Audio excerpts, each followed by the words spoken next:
Salam sejahtera Bapak Ibu yang saya kasihi dimanapun Anda berada. Senang sekali bisa berjumpa kembali dengan Anda semua. Semoga Anda dalam keadaan baik, sehat, dalam perlindungan dan pemeliharaan berkat-berkat Tuhan. Hari ini kita akan belajar kebenaran firman Tuhan yang dipancarkan melalui Bible Teaching Ministry. Tema yang akan kita kupas pada saat ini adalah kebaikan dan kejahatan di antara dua pilihan. Nah, sebelum kita masuk ke dalam firman Tuhan, terlebih dulu kita akan mendengarkan pujian penyembahan yang akan dibawakan oleh hamba Tuhan, Pendeta Jonathan Prawira, dengan judul lagu ciptaan atau karya beliau sendiri, Allah itu kasih. Mari kita nikmati pujian penyembahan ini. Bapak Ibu, kita sudah mendengarkan satu pujian penyembahan yang melukiskan bahwa Allah itu kasih. Artinya di antara kebaikan dan kejahatan pilihlah kebaikan. Karena di dalam kasih Allah kita akan hidup dalam kebaikan. Kita akan mendengarkan firman Tuhan, kita akan berdoa, mohon Tuhan Yesus pimpin kita. Di dalam nama Tuhan Yesus kami berdoa. Terima kasih Tuhan kami, Juru Selamat kami yang hidup. Engkau tetap menyertai dan memimpin kami. Dan saat ini kami akan merenungkan firman-Mu. Firman inilah yang akan menuntun kami. Firman inilah yang akan membentuk karakter-karakter kami. Supaya kami tahu bagaimana harus menjalani kehidupan sebagai umat Kristen. Hidup yang diperkenan Engkau. Hidup yang sesuai dengan tuntunan firman-Mu. Buka hati dan pikiran kami. Dan Roh Kudus bekerja di dalam hati setiap pendengar dimanapun mereka berada. Indonesia maupun yang berada di luar negeri. Supaya kami diproses, dibentuk menjadi manusia ciptaan baru. Manusia yang berkenan di hadirat Tuhan. Demikian doa permohonan kami dan kami siap mendengarkan firman-Mu. Di dalam nama Yesus Kristus kami telah berdoa. Amin. Bapak Ibu yang terkasih, kita lihat judul atau tema yang akan kita kupas pada hari ini adalah kebaikan dan kejahatan di antara dua pilihan. Di antara dua pilihan artinya hanya ada pilihan apakah engkau harus akan menjadi orang baik ataukah engkau akan menjadi orang jahat. Pilihan itu ada di Anda masing-masing. Oke, kita lihat masalah pilihan ini. Sejak awal Allah melakukan penciptaan dunia, Allah sudah menghadapkan manusia dengan dua pilihan. Pilihan apakah menjadi yang baik ataukah yang jahat. Dua pilihan itu sudah ada dihadapkan kepada manusia. Lalu kenapa harus ada pilihan? Kenapa Allah tidak menjadi yang baik saja? Jangan ada pilihan yang baik, yang negatif. Karena Allah bukan menciptakan robot. Kalau robot tidak ada pilihan, tapi Allah menciptakan makhluk yang free will, makhluk yang diberikan kebebasan. Nah, tapi satu hal saya ingin katakan kepada Anda, bebas memilih, tidak bebas sanksi. Anda harus perhatikan hal tersebut. Dua pilihan tersebut diwakili dengan sebatang pohon yang diciptakan Allah di tengah-tengah taman. Allah menciptakan pohon pengetahuan tentang yang baik dan jahat itu di Taman Eden. Kita lihat Kejadian pasal 2 ayat yang ke-9. Lalu Tuhan Allah menumbuhkan berbagai-bagai jenis buah pohon dari bumi yang menarik dan yang baik untuk dimakan buahnya. Dan pohon kehidupan di tengah-tengah taman itu serta pohon pengetahuan tentang yang baik dan yang jahat. Bila Bapak Ibu lihat di dalam Kejadian pasal yang kedua ayat yang ke-9, di Taman Eden ini ada 3 jenis kategori buah-buahan. Jenis yang pertama yang paling banyak adalah buah yang boleh dimakan buahnya. Nah, di sini banyak sekali jenisnya. Ada durian, ada rambutan, ada manggis, ada apel, ada pepaya, pisang, dan lain-lain. Sampai dibuatkanlah lagu pepaya, mangga, pisang, jambu. Oke. Nah, banyak sekali. Nah, jika hari ini saja kita mengenal ratusan jenis buah-buah yang boleh dimakan, apalagi di Taman Eden, pasti jauh lebih banyak. Karena ketika Allah menciptakan Taman Eden sampai di zaman Nuh, Taman Eden itu musnah, tersapu.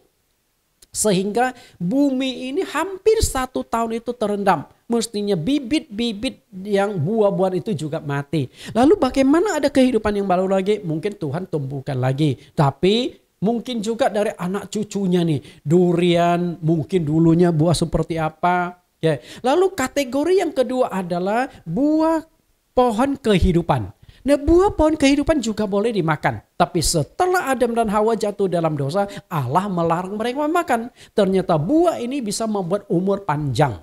Jadi Allah tidak ingin setelah jatuh dalam dosa dikutuk lalu umurnya panjang, mengalami penderitaan hidup selama-lamanya. Dan satu pohon lagi adalah pohon pengetahuan tentang yang baik dan yang jahat. Nah, inilah buah yang tidak boleh dimakan. Buah pohon pengetahuan baik dan jahat. Satu-satunya buah pohon yang tidak boleh dimakan. Jadi dari awal Allah itu sudah menghadapkan dua sifat ini. Yang baik dan yang jahat. Perhatikan, kenapa pohon ini disebut buah pohon pengetahuan tentang yang baik dan yang jahat? Ini berbicara tentang dua sifat. Sifat yang baik dan sifat yang jahat ada di dalam buah pohon tersebut. Kalau sifat yang baik, itu sih sudah nggak ada masalah karena Allah menciptakan manusia dari awal memang memiliki sifat yang baik. Manusia diciptakan menurut rupa dan gambar Allah. Dan ciptaan Allah itu mestinya sempurna. Tapi sifat yang jahat tidak ada dalam diri manusia. Makanya setelah manusia makan buah itu, maka sifat yang jahat itu sudah masuk ke dalam dirinya. Negatif-negatif sudah masuk. Adam melihat Hawa telanjang, Hawa melihat Adam telanjang. Dan generasi pertama saja sudah terjadi kejahatan yang begitu mengerikan. Di mana anak Adam dan Hawa, Kain membunuh adik kandungnya sendiri bernama Habel. Dari awal Allah sudah melarang manusia memilih yang jahat dengan melarang manusia memakan buah pohon pengetahuan baik dan jahat dengan ancaman berupa kematian. Kejadian pasal 2 ayat yang ke-17. Tetapi pohon pengetahuan tentang yang baik dan yang jahat itu janganlah kau makan buahnya. Sebab pada hari engkau memakannya pastilah engkau mati. Jadi Tuhan melarang manusia makan. Dengan sanksi yang sangat keras, kalau kamu makan buah itu pasti mati. Perhatikan kata pasti, artinya tidak ada pilihan, tidak ada kompromi. Ini sangat-sangat serius, sangat tegas. Kalau kamu makan itu, kamu pasti mati. Oke? Karena itu, pertanyaan mendasarnya adalah, kalau tidak boleh dimakan, lalu kenapa Allah ciptakan? Benar gak? Kenapa Allah ciptakan? Setelah ciptakan tidak boleh dimakan. Dan apakah Allah tidak tahu manusia akan makan? Tadi saya sudah katakan, Allah menjadikan manusia bukan robot. Kalau robot kan nggak ada pilihan. Karena diprogram. Diprogram tidak akan mengarahkan kakinya ke pohon pengetahuan baik dan jahat. Walaupun ada 10-20 pohon tetap aman. Karena robot sudah dikendalikan hanya makan buah pohon yang lain. Pohon pengetahuan baik dan jahat dia tidak akan makan. Nah atau paling baik itu nggak usah diciptakan sekalian. Makanya ada jemaat bertanya, Pak kalau tidak boleh dimakan kenapa diciptakan buah tersebut? Begini loh. Menurut Bapak Ibu, di dunia ini ada hukum lebih baik atau tanpa hukum? Itu pertanyaannya dulu. Menurut Anda apa? Saya yakin Anda akan berkata, oh ada hukum Pak lebih baik. Memang dunia tanpa hukum Anda tahu bagaimana kejadiannya. Yang kuat akan menguasai yang lemah. Maka tanpa hukum yang terjadi adalah hukum rimba. Makanya hewan-hewan tidak ada hukum yang berlaku. Terjadilah hukum rimba. Nah walaupun tidak ada hukum yang berlaku pada hewan. Hewan pun masih ada aturan. Misalnya singa.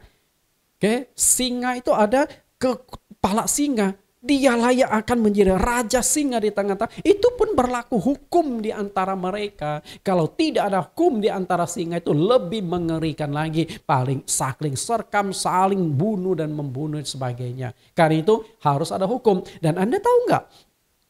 Kejadian pasal 2 ayat 17 adalah nenek moyang seluruh hukum di dunia.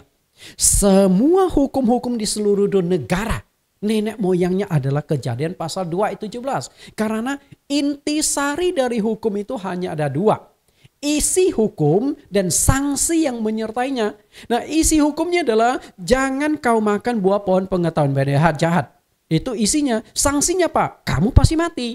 Nah, semua hukum itu pasti mengandung dua unsur. Isi dan sanksi yang akan menyertai. Kalau ada hukum tanpa sanksi itu tidak akan bisa berjalan. Itu namanya nasihat atau himbauan. Jadi orang mau taat atau enggak itu susah. Tapi kalau ada sanksi maka orang pasti taat. Namun sangat disayangkan akibat godaan si ular tua yang licik sehingga manusia memilih melanggar perintah Tuhan. Disayangkan sekali. Kejadian 3:6, perempuan itu melihat bahwa buah pohon itu baik untuk dimakan dan sedap kelihatannya. Lagi pula pohon itu menarik hati karena memberi pengertian. Kita lihat memberi pengertian. Jadi pada prinsipnya dosa dan kejahatan itu jauh lebih menarik untuk dinikmati dan untuk dilakukan. Jadi manusia nggak usah diajarkan berbuat jahat. Itu naluriah. Tapi semua manusia itu diajarkan berbuat baik. Lewat sekolah kita diajarkan berbuat baik. Lewat rumah tangga dari lahir pun kita diajarkan untuk menjadi orang yang baik. Jangan jadi orang yang jahat. Lewat etika-etika di masyarakat, lewat pergaulan, lewat berbagai macam media sosial. Manusia itu selalu diajarkan yang baik dan yang baik. Enggak ada yang mengajarkan yang jahat kecuali teroris. Mengajarkan orang bunuh, mengajarkan orang meledakkan bom, itu teroris. Tapi semuanya, tidak ada satu pun agama di dunia mengajarkan umatnya itu berbuat jahat. Kecuali salah mengajar, salah doktrin. Maka mengajarkan orang sikat, bunuh, habisi, hakimi. Bapak Ibu yang saya kasihi, karena itulah kejahatan itu dominan. Kenapa kejahatan bisa dominan? Karena manusia, nenek moyang kita sudah memakan buah pengetahuan baik dan jahat. Karena itulah yang mendorong Adam dan Hawa makan buah pohon pengetahuan baik dan jahat itu karena kejahatan itu lebih nikmat. Kejahatan atau dosa itu lebih memikat daripada kebaikan. Lalu ia mengambilnya dari buahnya dan dimakannya. Dan diberikannya juga kepada suaminya yang bersama-sama dengan dia. Dan suaminya pun memakannya. Sejak Adam dan Hawa memakan buah pengetahuan dan baik jahat. Mulai saat itulah kejahatan sudah mulai menguasai manusia. Awalnya dalam diri manusia itu gak ada kejahatan. Adanya hal yang baik, positif semua. Sejak makan buah itu, maka kejahatan sudah menguasai manusia. Dan generasi pertama saja sudah melakukan kejahatan yang begitu mengerikan, kejahatan yang begitu sadis. Di mana kakak membunuh adik kandungnya sendiri. Kejadian pasal 4 ayat 6. Kejadian 4 ayat 6. Firman Tuhan kepada Kain, mengapa hatimu panas dan mukamu buram? Apakah mukamu tidak akan berseri jika engkau berbuat baik? Tetapi jika engkau tidak berbuat baik, dosa sudah mengintip di depan pintu. Ia sangat menggoda engkau, tetapi engkau harus berkuasa atasnya. Tuhan sudah ingatkan loh kepada Kain loh. Kain, apakah hatimu, mukamu tidak akan berseri? Engkau sudah berbuat baik. Berbuat baik itu artinya apa? Dia sudah mempersembahkan korban bakaran berupa hasil tani. Itu perbuatan baik di mata Tuhan. Tapi sayangnya dia akhirnya cemburu dengan adiknya gara-gara Tuhan lebih berkenan kepada korban bakaran yang dipersembahkan oleh Habel. Kecemburuan. Perhatikan di sini ayat yang ke-7. Perhatikan dua kata, berbuat baik, tidak berbuat baik. Artinya berbuat jahat. Jadi kepada Kain pun sudah diperhadapkan berbuat baik atau berbuat jahat. Tuhan perhadapkan, hei Kain, pilihan itu ada di tanganmu loh. Pilihan itu ada pada dirimu sendiri loh. Engkau akan berbuat baik ataukah engkau berbuat jahat. Jika engkau mau berbuat baik, ya terimalah adikmu memang aku lebih berkenan. Itu kan otoritasku, hakku. Dan juga jenis persembahan adikmu lebih baik karena mempersembahkan korban nyawa. Sedangkan tumbuh-tumbuhan itu tidak ada korban nyawa. Pasti Tuhan punya filosofi, punya maksud di balik menerima persembahan dari Habel. Tapi bukan berarti Allah mengabaikan persembahan Kain. Itu persembahan Kain juga sesuatu hal yang Tuhan lihat baik. Cuman kalau disuruh pilih, Tuhan lebih memilih persembahan dari Habel. Jadi Tuhan sudah tegur loh, Kain, hati-hati. Pilihan ada di tanganmu, engkau mau berbuat baik atau berbuat jahat. Namun sangat disayangkan, dalam ayat ini sangat jelas manusia diperhadapkan pada dua pilihan. Berbuat baik ataukah tidak berbuat baik, artinya berbuat jahat. Dan pilihan itu ada pada diri masing-masing. Jadi Bapak Ibu perlu diketahui, Anda mau jadi orang baik atau mau jadi orang jahat, itu pilihan ada pada diri Anda masing-masing. Tapi sayang sekali Kain memilih yang jahat. Ayat 8, kata Kain kepada Habel adiknya, marilah kita pergi ke padang. Ketika mereka ada di padang, tiba-tiba Kain memukul Habel adiknya itu lalu membunuhnya. Ternyata dia pilih jahat. Kenapa? Karena Kain itu berasal dari si jahat. Artinya kejahatan itu sumbernya dari iblis.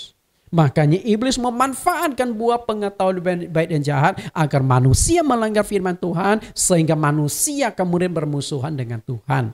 1 Yohanes pasal 3 ayat 11 sampai 12 kita lihat peristiwa Kain dan Habel oleh Rasul Yohanes dikutipkan kembali menjadi pengajaran bagi kita. 1 Yohanes 3:11, sebab inilah berita yang telah kamu dengar dari mulanya, yaitu bahwa kita harus saling mengasihi. Jadi Yohanes selalu menekankan saling mengasihi karena Allah adalah kasih, itu penekanan dari Rasul Yohanes. Ayat 12, bukan seperti Kain yang berasal dari si jahat dan yang membunuh adiknya. Dan apakah sebabnya ia membunuhnya? Sebab segala perbuatannya jahat dan perbuatan adiknya benar. Bapak Ibu perhatikan ayat yang ke-11 dulu. Kehendak Allah adalah agar semua manusia, khususnya umat Kristen, berbuat baik dan saling mengasihi. Maka di ajaran Tuhan Yesus adalah hukum manakah yang terutama dari hukum Taurat dan kitab para nabi? Tuhan Yesus berkata, kasihilah Allahmu dengan segenap hatimu, dengan segenap jiwa, segenap akal, budi dan pikiranmu. Mengasihi Allah secara keseluruhan, total. Dan hukum yang kedua yang sama seperti yang pertama adalah kasihilah sesamamu manusia seperti dirimu sendiri. Penekanan Tuhan Yesus itu total. Kalau engkau mau mengasihi, harus mengasihi seperti diri Anda sendiri. Jika Anda saat ini hanya ada uang 10.000 dan Anda lagi kepingin makan, lapar, lalu Anda melihat ada seorang pengemis yang berada di samping Anda kelaparan tapi tidak punya uang, Anda bisa nggak beli satu nasi, nggak usah sayur lah, nasi putih 10.000 bagi berdua? Itu mengasihi diri sendiri. Mengasihi orang lain seperti diri sendiri. Anda jangan hanya kenyang, orang lain juga harus bisa nikmati. Nggak gampang, tapi itulah yang penting intisarinya.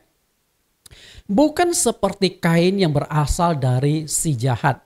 Namun sayang sekali Kain memilih berbuat jahat. Karena itulah Kain mengikuti jejak iblis, yaitu menjadi pembunuh. Kalau begitu iblis itu jahat, iblis itu adalah pembunuh. Dan hal itu pun ditegaskan oleh Tuhan Yesus tentang iblis, bahwa iblis itu adalah pembunuh.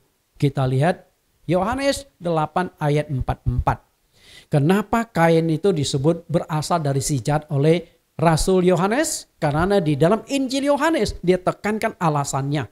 Yohanes 8 ayat 44. Iblislah yang menjadi bapakmu dan kamu ingin melakukan keinginan-keinginan bapakmu. Ia adalah pembunuh manusia sejak semula dan tidak hidup dalam kebenaran.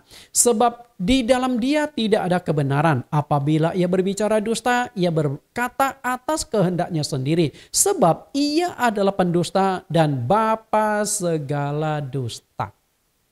Bapak Ibu perhatikan di sini.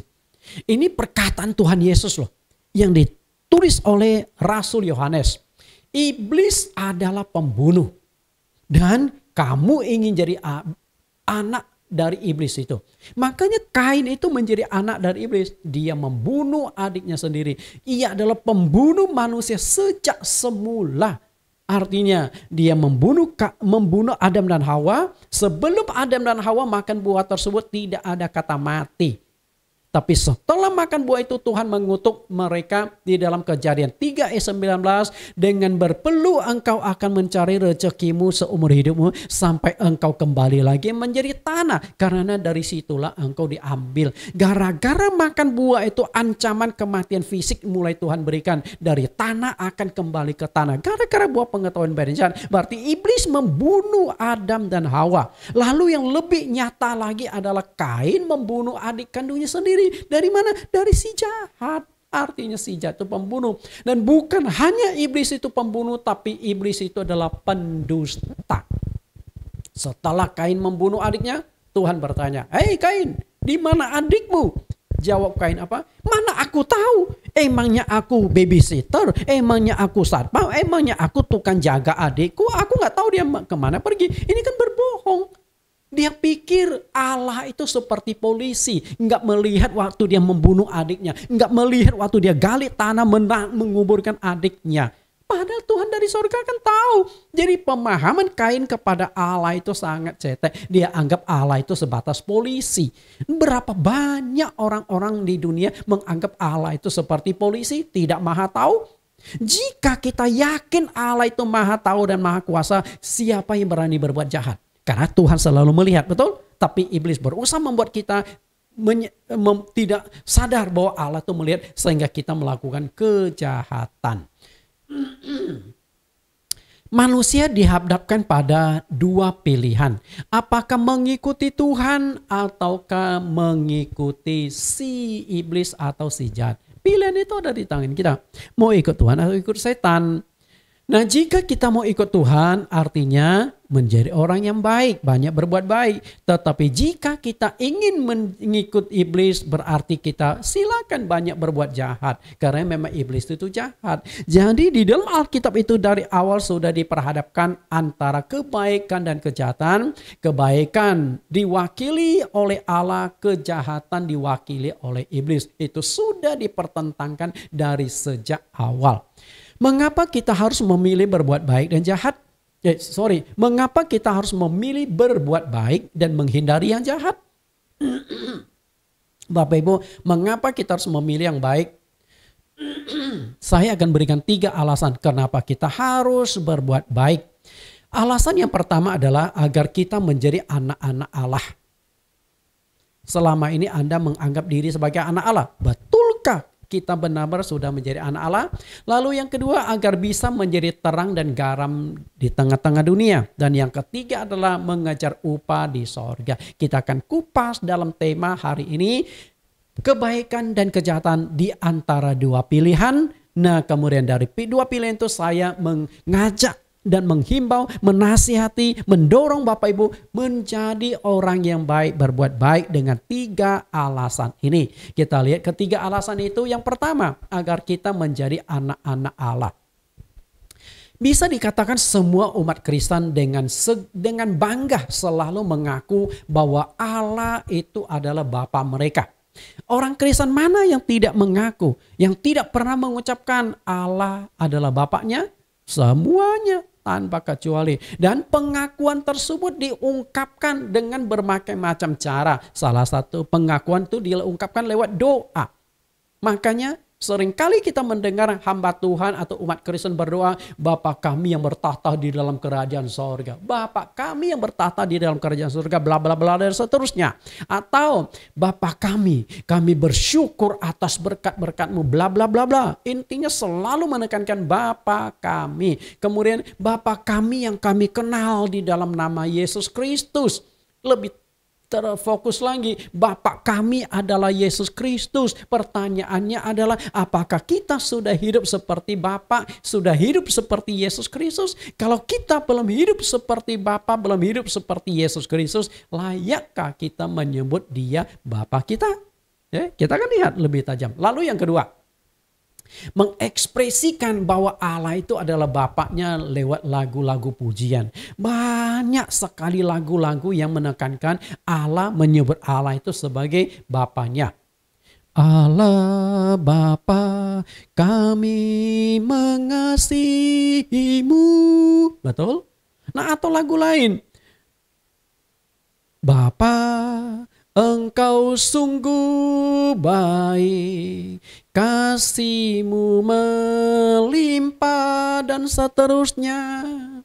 Kita tahu Bapa itu sungguh baik. Nah, kalau Bapa kita sungguh baik, amat baik, apakah kita anak-anaknya boleh menjadi orang jahat? Mestinya nggak boleh. Bapaknya baik, kita harus jadi baik. Kalau bapak kita setan, setan jahat, kita boleh jadi jahat. Nah, masalahnya kan bapak kita bukan setan, tapi bapak kita adalah Allah. Dan Allah itu kasih, maka kita harus hidup di dalam kasih. Bahkan ada satu lagu yang lebih spesifik, lebih menekankan lagi. Ya Aba Bapa, inilah anakmu, pakailah sesuai dengan rencanamu. Oh, lebih hebat lagi Bapak Ibu, dikatakan, ya Aba, ya Bapa, aku ini anakmu loh. Tuhan, aku ini anakmu loh. Allah, aku ini anakmu loh. Bapa, aku ini anakmu loh. Pertanyaan sebaliknya adalah, Bapa di sorga mengakui kita anaknya atau tidak? Itu yang paling penting. Jadi nggak ada gunanya kita berseru Allah adalah Bapakku, Allah adalah Bapakku, tapi dari sorga Bapak mengatakan, aku nggak mengenal kamu, enyalah daripadaku kamu sekalian pembuat kejahatan. Jadi nggak ada gunanya Anda mengaku Allah Bapak kita, Allah Bapak Anda, Bapamu. Sedangkan Bapakmu di sorga tidak mengakui Anda. Jadi Bapak Ibu, saya kasih pertanyaan saya itu sebenarnya sangat sederhana dan patut direnungkan. Apakah Anda sudah dapat konfirmasi dari Bapak bahwa Anda sudah menjadi anaknya? Siapa tahu waktu Anda lagi nyanyi, ya Aba Bapa, inilah anakmu. Tiba-tiba WhatsApp kling kling kling kling. Anda penasaran buka. Dari sorga satu WhatsApp. Ya anakku, terima kasih. Engkau sudah memuji namaku. Aku mengakui engkau sebagai anakku. Pernah nggak? Kalau nggak pernah berarti kan kita mengaku secara sepihak. Nah, kalau kita mengaku secara sepihak, nggak ada gunanya Bapak Ibu. Nah, apakah Anda sudah tahu bagaimana cara atau syarat untuk menjadi anak-anak Allah? Nah, itu yang paling penting. Jadi kalau mengaku sebagai anak Allah bukan hanya agama Kristen. Semua agama akan mengaku mereka adalah anak Allah. Mengaku mereka adalah umat Tuhan. Mengaku mereka adalah milik Tuhan. Betul? Semuanya. Tidak terkecuali Kristen. Orang Kristen lebih ekstrim lagi. Apalagi di dalam Alkitab kita menyebut Allah itu sebagai Bapa. Mungkin agama-agama lain tidak menyebut Allah itu sebagai Bapa mereka. Tapi masalahnya adalah bagaimana syarat menjadi anak Allah. Apakah kita sudah layak menjadi anak Allah? Nah, kita akan lihat. Yohanes pasal 5 ayat 45. Karena dengan demikianlah kamu menjadi anak-anak Bapamu di sorga, yang menerbitkan matahari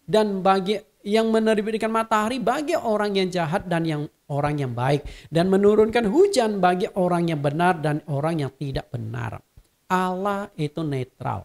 Di dalam kasihnya sebagai Allah, dia memberikan kasihnya kepada semua manusia, baik ataupun jahat.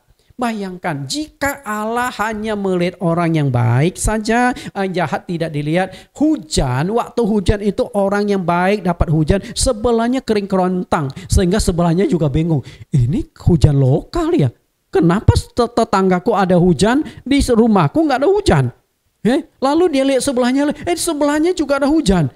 Pasti dia akan kaget. Dan anggap ini rumah ada setan atau ada penghuninya sehingga menghalangi hujan itu turun. Kan gak mungkin. Ini orang baik nih. Tapi di sebelahnya orang jahat bahkan pembunuh. Tetap dapat hujan. Itulah wujud kasih Allah. Kasih yang tidak membeda-bedakan. Karena itulah dengan demikian kamu akan menjadi anak-anak Bapamu. Berarti kalimat ini ada kelanjutan atas dan bawahnya. Kita akan lihat di atasnya. Dengan demikian kamu akan menjadi anak-anak dari Bapamu. Oke. Cara menjadi anak Allah kita lihat sebelum dan sesudah ayat ini. Bagaimana? Kita lihat sebelumnya.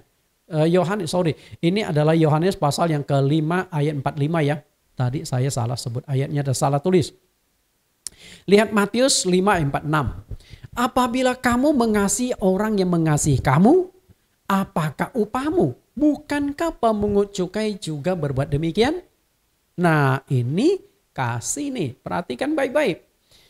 Lalu ayat yang ke-47. Dan apabila kamu hanya memberi salam kepada orang-orang saudara-saudara semua saja, apakah lebihnya daripada perbuatan orang lain? Bukankah orang yang tidak mengenal Allah pun berbuat demikian? Tuhan Yesus menghadapkan dua level kasih kepada kita. Level yang pertama ayat 46, level pemungut cukai. Levelnya itu apa? Kalau kamu mengasihi orang yang mengasihi kamu, nggak ada upahnya. Artinya adalah pemungut cukai pun bisa berbuat demikian.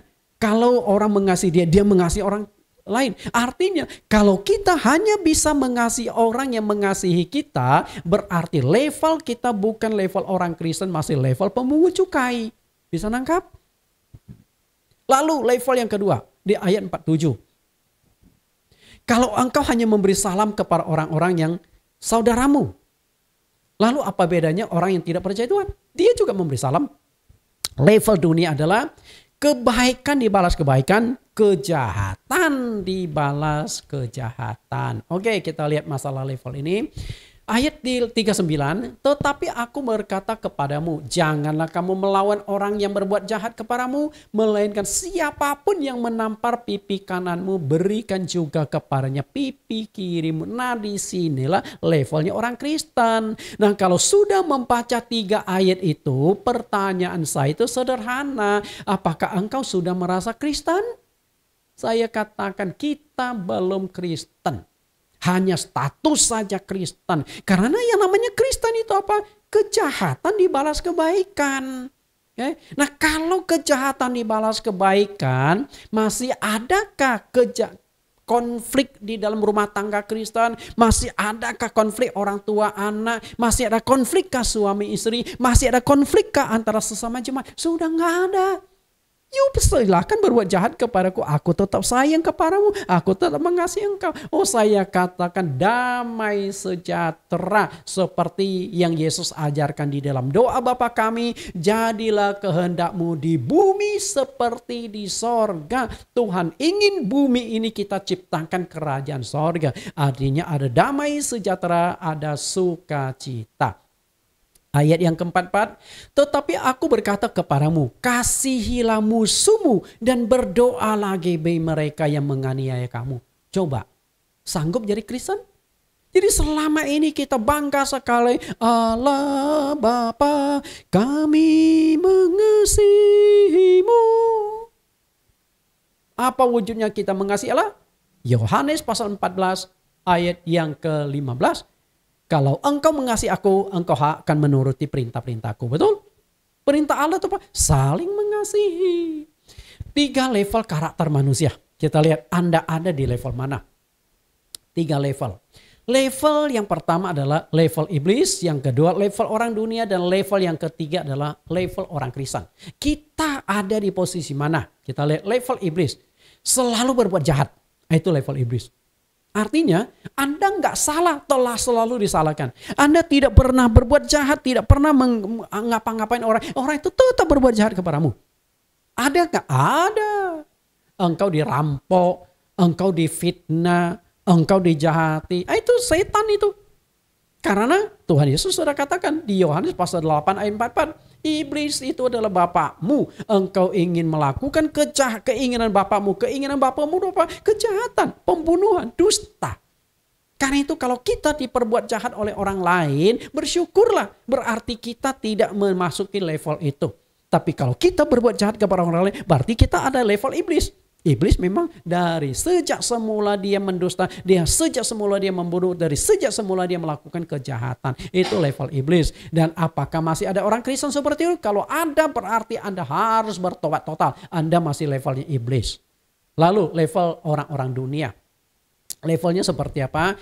Membalas kebaikan dengan kebaikan dan membalas kejahatan dengan kejahatan. Ya, itu level dunia. Dan saya ingin katakan ini mungkin paling banyak level Kristen.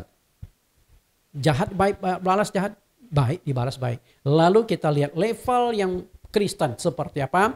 Membalas kejahatan dengan kebaikan. Nah, ini baru orang Kristen. Nah, kalau Anda benar-benar orang Kristen, maka akan diakui Allah sebagai anak-anaknya. Roma 12 ayat 21. Janganlah kamu kalah terhadap kejahatan, tetapi kalahkanlah kejahatan dengan kebaikan. Inilah level Kristen. Masih sanggup menjadi orang Kristen? Masih mengaku sebagai orang Kristen? Bapak Ibu yang saya kasih, kita akan bahas lebih jauh level yang orang dunia ini. Level orang dunia. Banyak umat Kristen yang masih hidup di dalam level ini. Tetapi mereka tidak menyadari, ya, tidak sadar. Mereka masih hidup sebagai orang dunia. Belum jadi orang Kristen. Tapi mereka sudah merasa Kristen. Saya rajin berdoa kok. Saya rajin baca Alkitab kok. Saya rajin pelayanan kok. Saya rajin ke gereja kok. Tapi pertanyaan saya adalah, Anda hidup sudah sesuai dengan tuntutan Kristen atau belum? Kalau hidupmu masih jahat dibalas baik, jahat dibalas jahat, baik dibalas baik, Anda itu masih formalitas.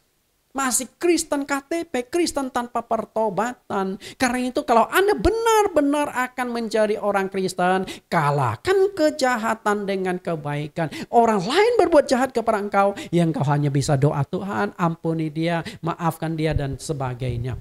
Memang kita juga manusia, bisa terpancing emosi, betul? Tapi setelah itu kita harus sadar, kita minta maaf. Waduh, saya keliru. Waduh, saya teledor. Tapi intinya adalah kita harus bisa menjadi orang yang baik di dalam hati kita.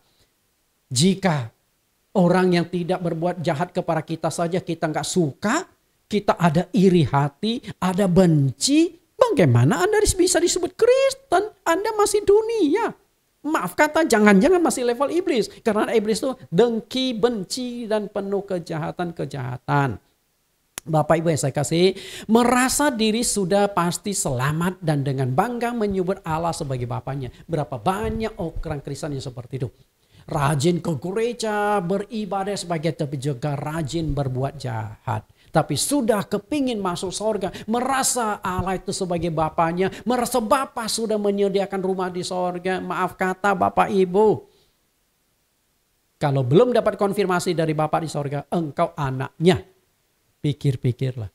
Orang yang benar-benar sudah dapat konfirmasi Allah berkenan di dalam Alkitab itu ada satu orang. Dan sebenarnya bukan orang Yahudi, tapi orang Romawi namanya Cornelius. Anda bacalah Kisah Rasul pasal 10 ayat 1 sampai 6. Cornelius adalah seorang yang takut akan Allah, sangat saleh, kemudian banyak berdoa dan banyak beramal. Sampai doa, ibadah, amalnya itu sampai naik ke hadirat Allah. Padahal dia belum Kristen loh.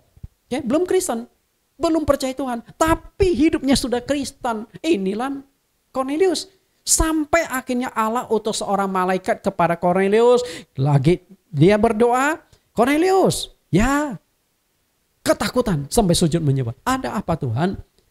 Lalu malaikat itu berkata, doamu dan sedekahmu sudah sampai ke hadirat Allah dan Allah telah mengingat engkau.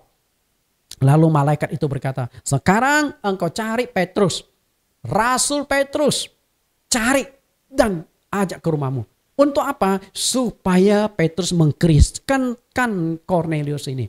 Dan akhirnya Cornelius, dia ini seorang perwira pasukan Romawi, utus dua bawahannya, prajuritnya, sampai ketemu Petrus, dibawa ke rumahnya.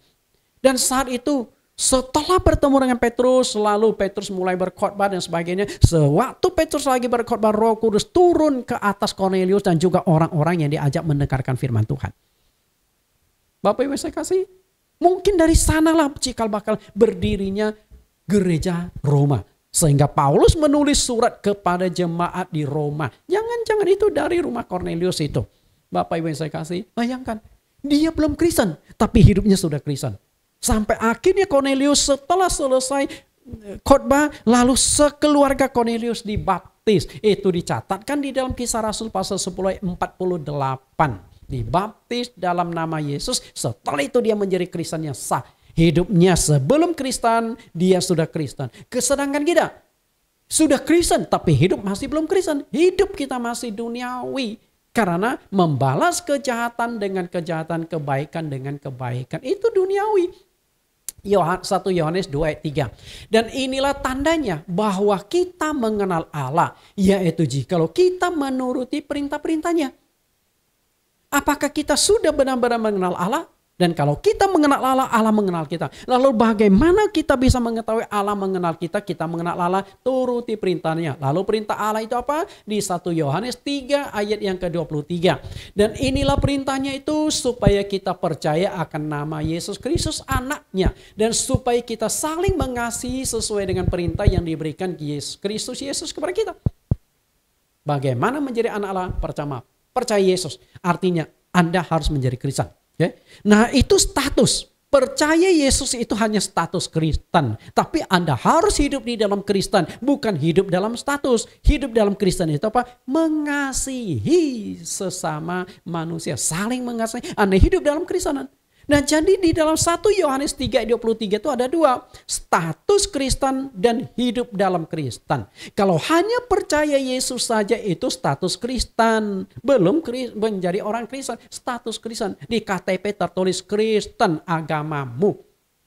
Tapi setelah percaya Tuhan Yesus, Anda jadi orang baik enggak? Itu pertanyaannya. Kalau Anda sudah menjadi orang baik, maka engkau baru menjadi orang Kristen. Jadi bukan status Kristen. Banyak sekali, maaf kata, termasuk pendeta-pendeta, termasuk pengerja-pengerja, mereka tuh statusnya Kristen. Hidupnya bukan Kristen. Karena kalau kita hidup sebagai Kristen itu nggak gampang. Sangat tidak gampang. Karena kejahatan dibalas kebaikan.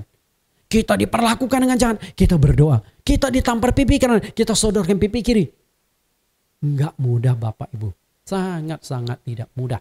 Lalu yang kedua, agar kita menjadi terang dan garam dunia. Matius 5 ayat 13, kamu adalah garam dunia, jika garam itu menjadi tawar, dengan apakah ia diasinkan? Tidak ada gunanya lagi selain dibuang dan diinjak orang. Ayat 14, kamu adalah terang dunia. Kota yang terletak di atas gunung tidak mungkin tersembunyi. Lagi pula orang tidak menyalakan pelita lalu meletakkan di bawah gantang, melainkan di atas kaki dian sehingga ia menerangi semua orang di dalam rumah itu.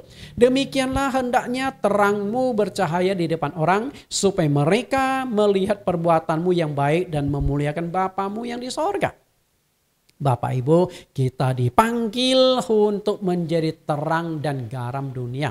Hari ini kita menjadi Kristen bukan kebetulan, melainkan dipilih Allah secara khusus untuk menjadi umat Kristen.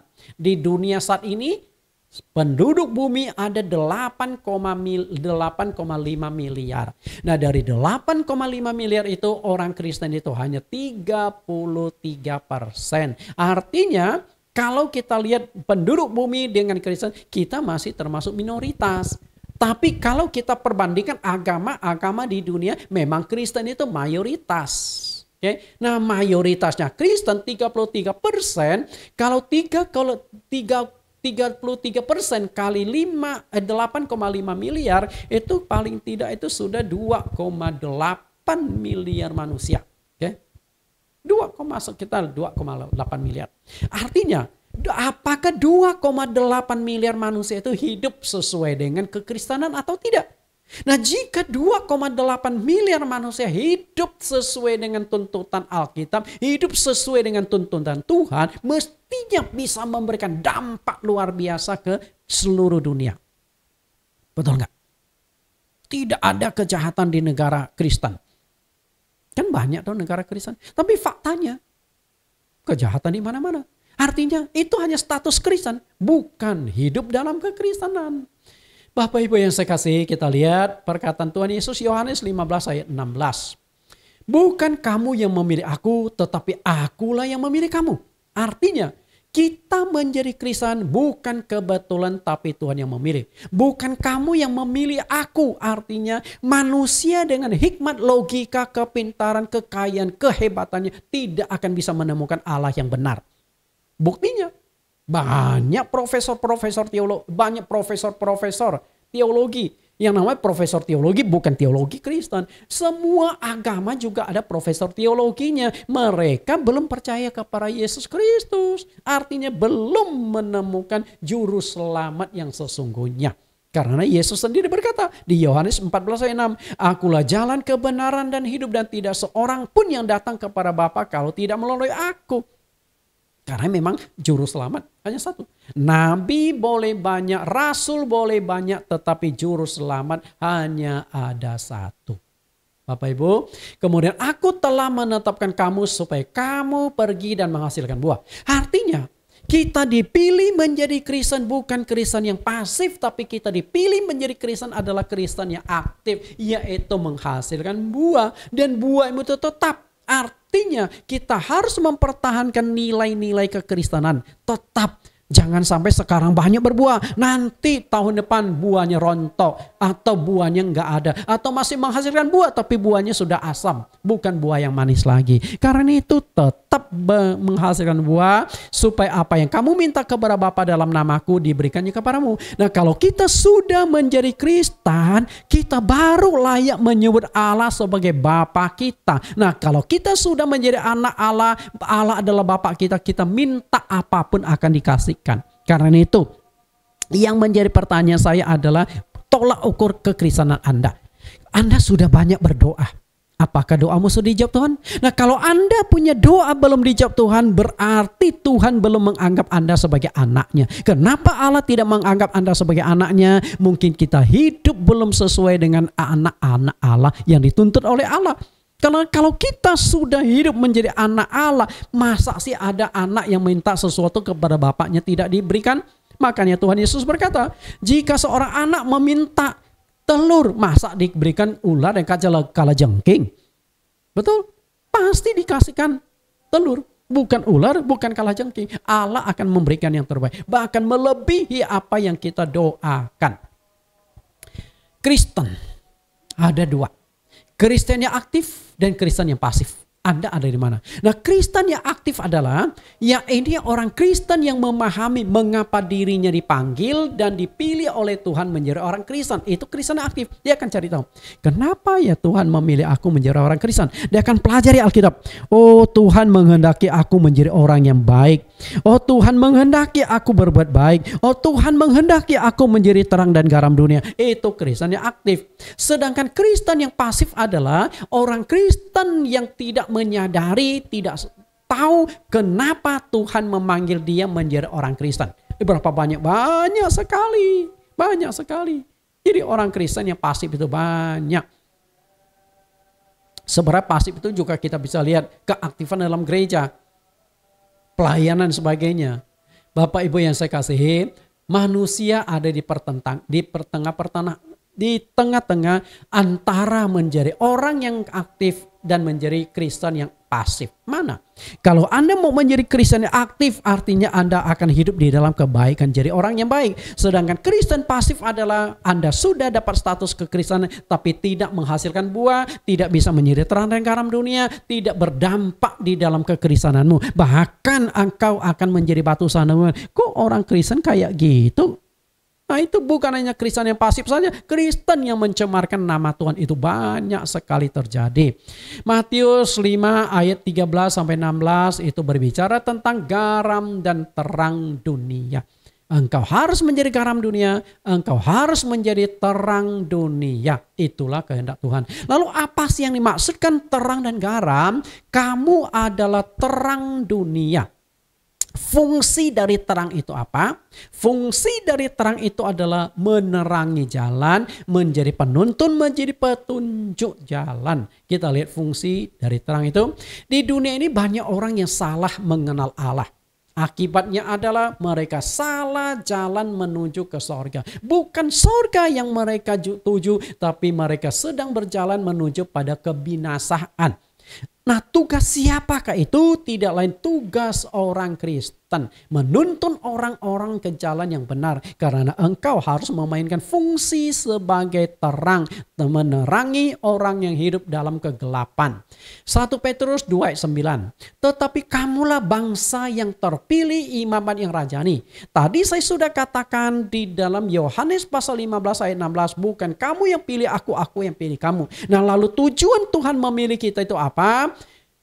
Bangsa yang kudus, umat kepunyaan Allah sendiri. Nah, kalau umat kepunyaan Allah berarti sudah diakui engkau adalah anak-anakku. Maka salah satu tugas dari anak-anak Allah itu apa? Supaya kamu pergi, supaya kamu memberitakan perbuatan-perbuatan besar dari Dia yang telah memanggil kamu keluar dari kegelapan kepada terangnya yang ajaib.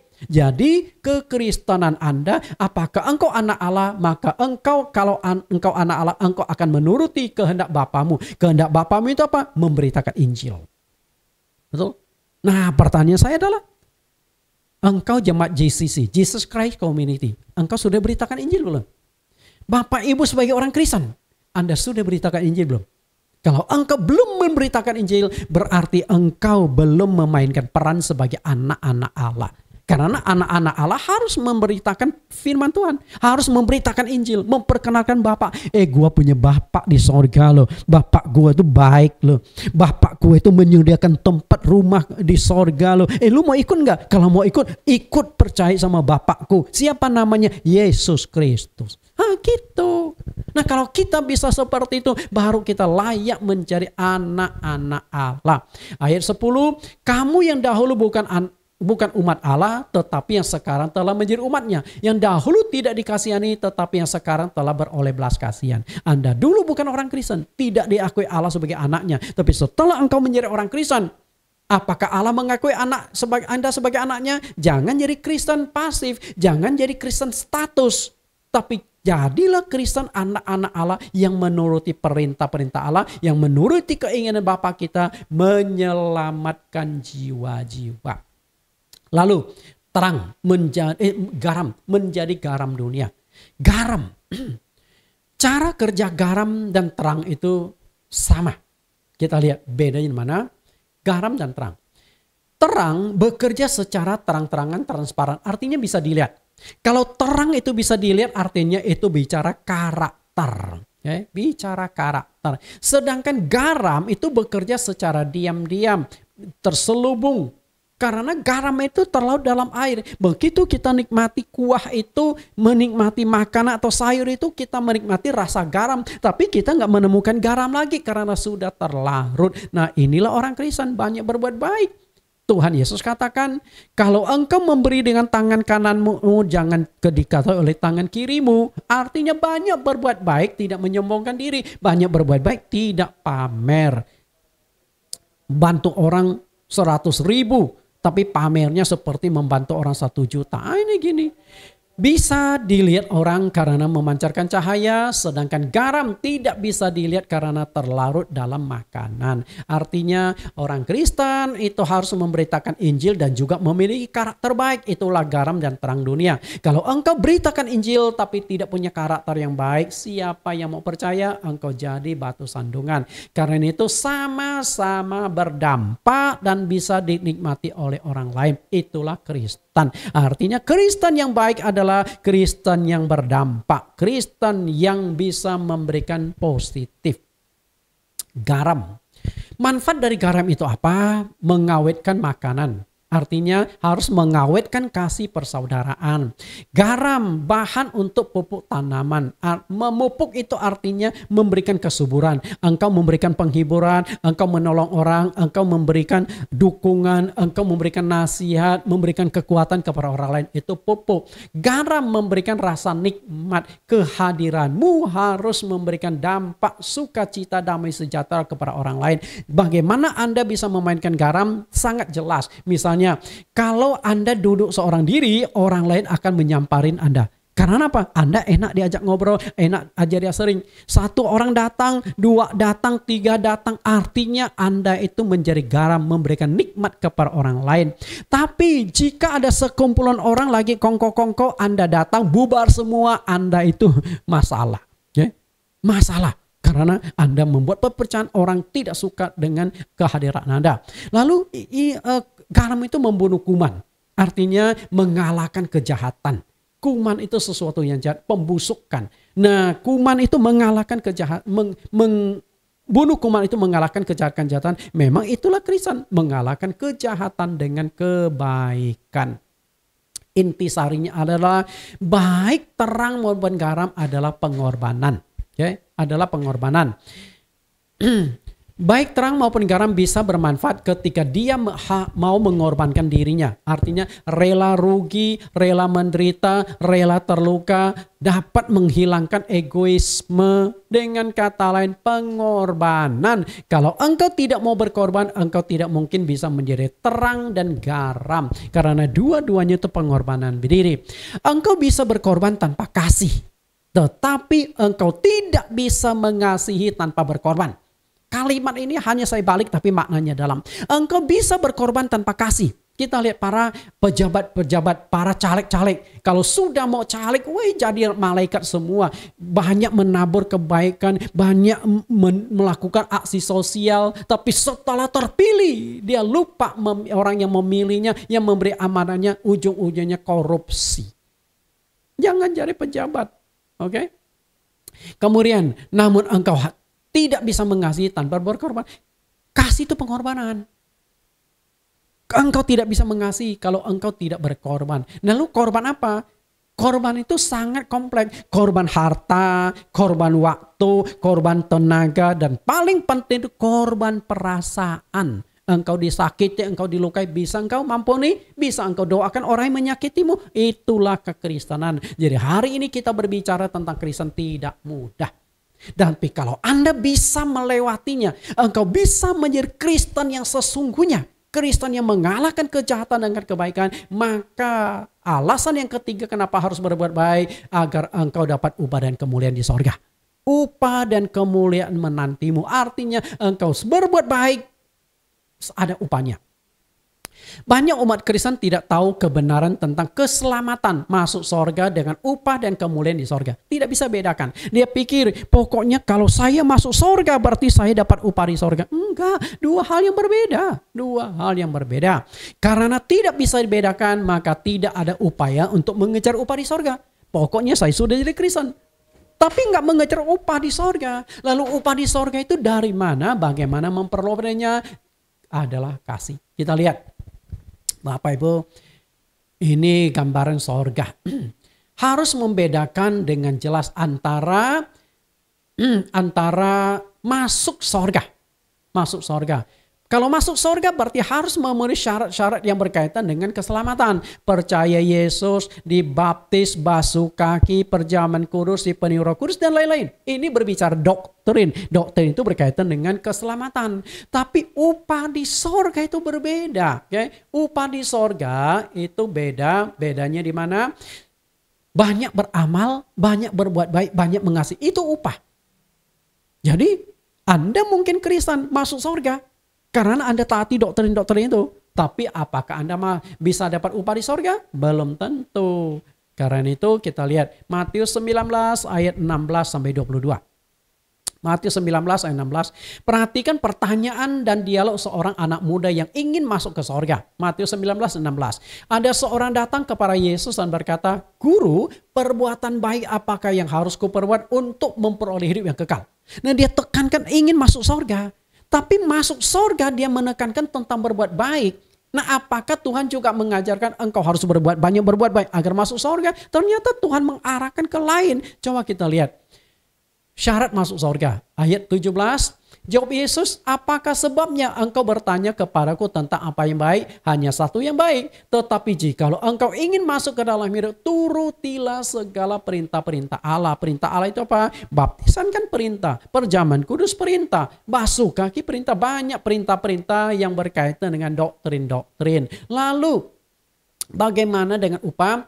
Dengan bangga dan menantang dia mengatakan telah menuruti segala perintah Allah. Apa yang kurang? Ayat 20, kata orang muda itu kepadanya, semua itu sudah aku turuti. Apalagi yang kurang? Coba. Wah, bangga sekali, sombong sekali, betul?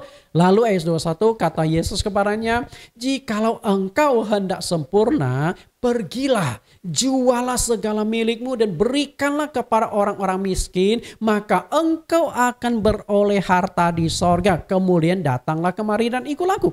Perhatikan, engkau akan beroleh harta di sorga. Harta di sorga itu berbicara upah. Jadi kalau engkau ingin dapat upah di sorga, banyaklah berbuat baik, banyaklah menolong, banyaklah beramal. Yang namanya menolong orang tidak mesti pakai duit. Engkau bisa gunakan tenagamu untuk menolong orang. Engkau bisa gunakan pikiranmu untuk menolong orang. Engkau bisa gunakan waktu untuk menolong orang. Misalnya jemaat yang tidak datang lama, engkau besuk enggak? Kan gak usah keluar duit, betul? Bahkan gereja, saya ada tim besuk, saya sering himbau jemaat, ayo bantu besuk, ayo bantu besuk. Kita kunjungi jemaat yang tidak datang saja, itu sudah upah di sorga. Intinya adalah pelayan itu upah. Nah kalau engkau memang punya duit lebih bagus, engkau bantu orang miskin dan sebagainya. Lalu apa yang terjadi? Ayat 22, ketika orang muda itu mendengar perkataan itu, pergilah dengan sedih sebab banyak hartanya. Anak ini Kristen, Kristen yang tidak berani berkorban, ingin masuk sorga tapi nggak berani berkorban, ingin dapat upah di sorga tetapi tidak berani berkorban. Karena itu kalau engkau ingin dapatkan upah di sorga, berkorbanlah. Jawaban Tuhan Yesus di sini ayat 21 sangat jelas bahwa cara untuk mendapatkan upah dan kemuliaan di sorga adalah dengan banyak berbuat baik, banyak berbuat amal. Bapak Ibu yang saya kasih, menurut saudara, berapa nilai dari segelas air? Berapa nilai segelas air? Satu cangkir air. Kan sudah ada banyak ya di kemasan Sakset ya, satu gelas air, Aqua dan merek-merek yang lain. Berapa sih nilainya? Gopek ton? Oke, kita katakan gopek ton. Padahal 300 goceng ton, oke? Padahal hanya beberapa ratus rupiah. Katakanlah 5.000 rupiah satu gelas air. Tapi Anda tahu nggak? 5.000 rupiah Tuhan perhitungkan sebagai upah.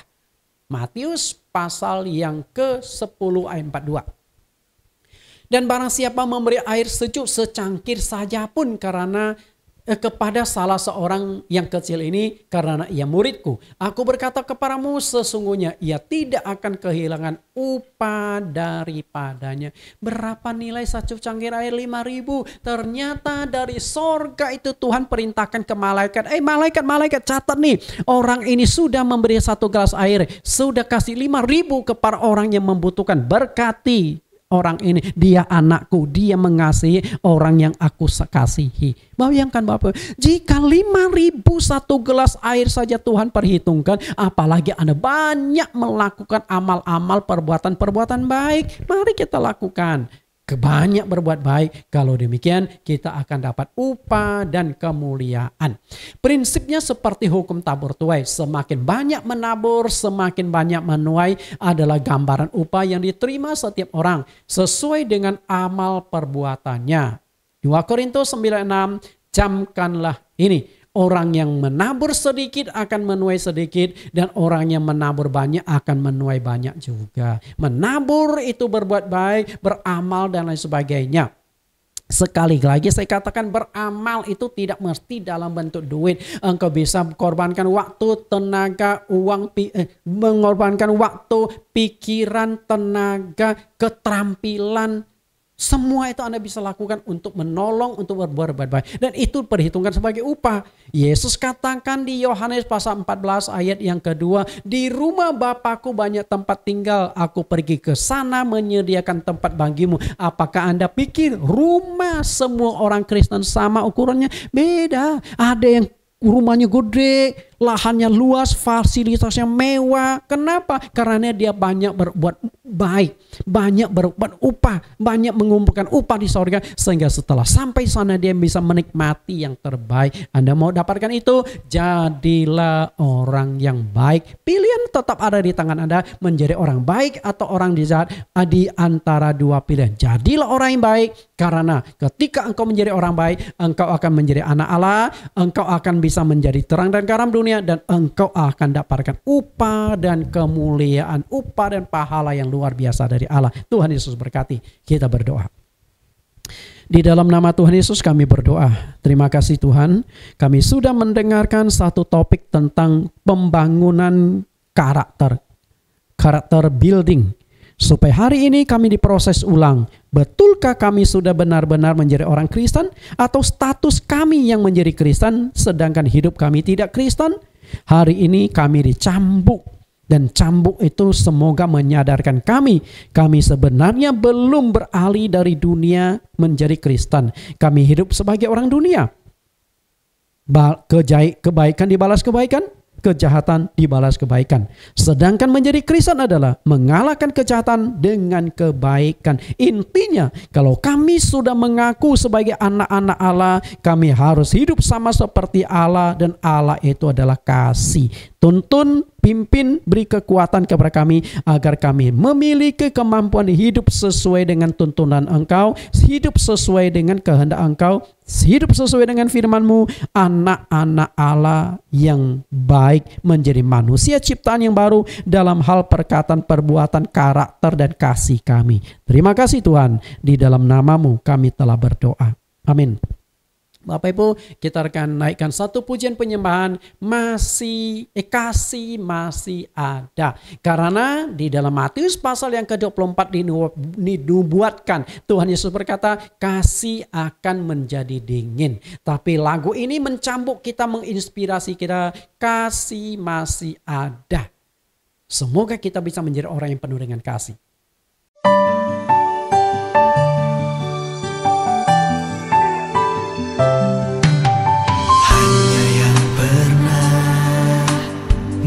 Rasakannya, tahu duri dalam dagingku. Ternyata kaulah yang paling mengerti rahasia hatiku.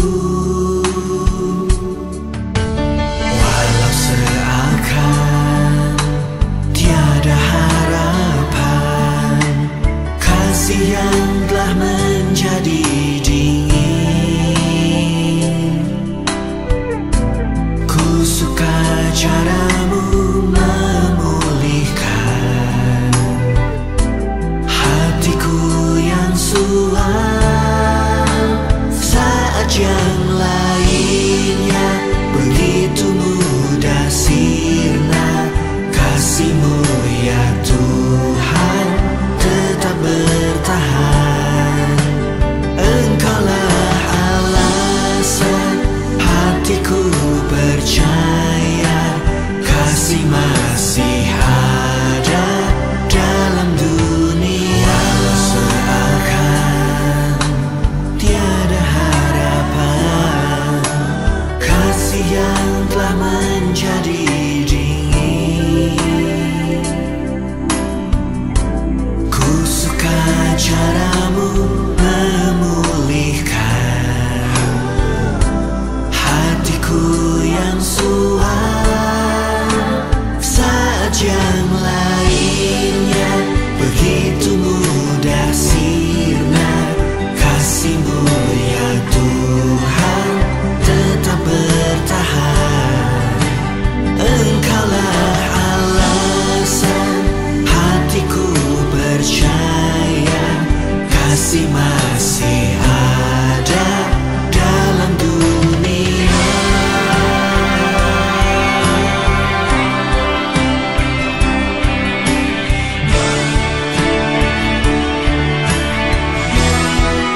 Saat yang lainnya begitu mudah sirna, kasih-Mu ya Tuhan tetap bertahan. Engkaulah alasan hatiku percaya, kasih masih